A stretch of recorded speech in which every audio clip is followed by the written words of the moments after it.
สวัสดีค่ะวันนี้แม่ชวนทำคัพเค้กมะพร้าวอ่อนใส่ถ้วยแคปซูลขนาด3ออนวิธีการทำเป็นยังไงเราไปดูกันเลยค่ะ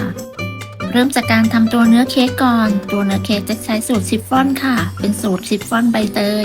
เริ่มจากการทำส่วนผสมของไข่แดงก็จะมีไข่แดงน้ำตาลเกลือนมสดน้ำมันใช้เป็นน้ำมันรำข้าวค่ะ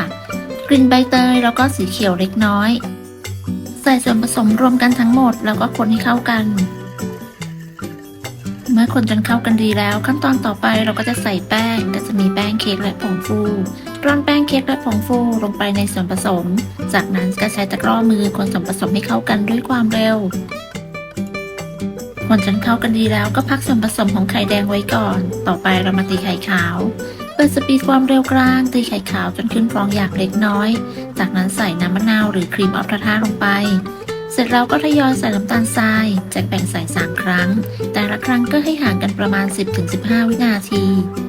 ใส่น้ำตาลทรายจนหมดแล้วเราก็จะตีต่อด้วยความเร็วปานกลางตีจนกระทั่งไข่ขาวของเรามีลักษณะเป็นสีขาวนวลเป็นริบบอนตั้งยอดปานกลางปลายงองุ้มประมาณนี้ก็ใช้ได้จากนั้นก็ให้เราตีต่อด้วยความเร็วต่ำอีกประมาณ30วินาทีเพื่อเป็นการตัดอากาศนำไข่ขาวที่ตีได้มาผสมกับส่วนผสมของไข่แดง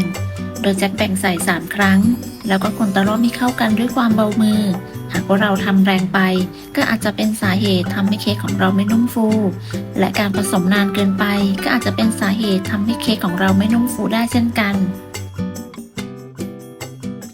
เมื่อคนตะล่อมจนเข้ากันดีแล้วต่อไปเราก็จะนำไปใส่ถาดแจ็คใช้ถาดขนาด 10x10x1.5 นิ้วเทส่วนผสมลงไปได้ทั้งหมด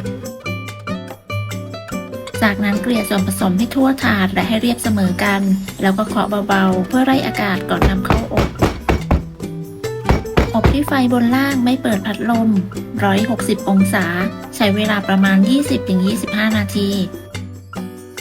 เมื่อเค้กสุกแล้วก็นำออกจากเตากระแทกพิมพ์เบาๆเพื่อให้เค้กเสร็จตัวแล้วก็พักเอาไว้ให้เย็น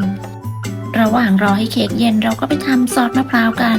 ส่วนผสมก็จะมีวิปปิ้งครีมนมสดน้ำมะพร้าวแป้งกวนไส้ใส่ส่วนผสมลงไปคนให้เข้ากันจนแป้งกวนไส้ละลายจากนั้นก็ใส่น้ำตาลทรายลงไป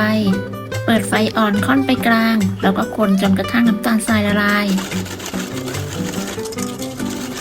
เมื่อน้ำตาลทรายละลายแล้วจะใส่เนื้อมะพร้าวลงไปเลยค่ะแล้วก็คนต่อจนกระทั่งส่วนผสมของเราเริ่มมีความข้นแล้วก็เดือดเบา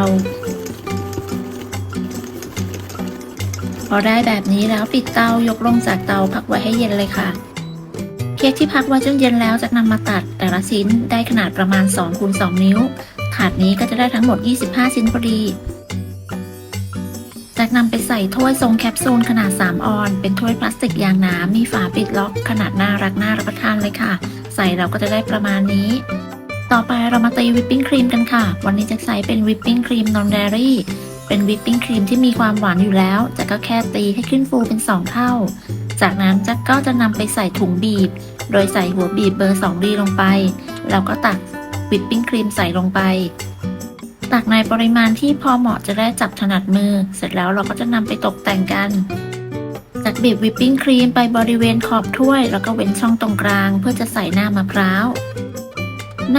ที่ทำไว้จะได้25ถ้วยพอดีบีบวิปปิ้งครีมเสร็จแล้วก็ตักหน้าใส่ลงไปเลยค่ะ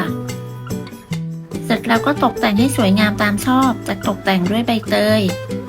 เค้กใบเตยมะพร้าวอ่อนใส่ถ้วยทรงแคปซูลขนาด3ออนขนาดน่ารักน่ารับประทานขอบคุณสำหรับการติดตามรับชมคลิปนี้ถ้าเพื่อนๆชอบอย่าลืมกดไลค์กดแชร์กดติดตามเพื่อเป็นกำลังใจให้กันด้วยค่ะสำหรับคลิปนี้ต้องลาไปก่อนสวัสดีค่ะ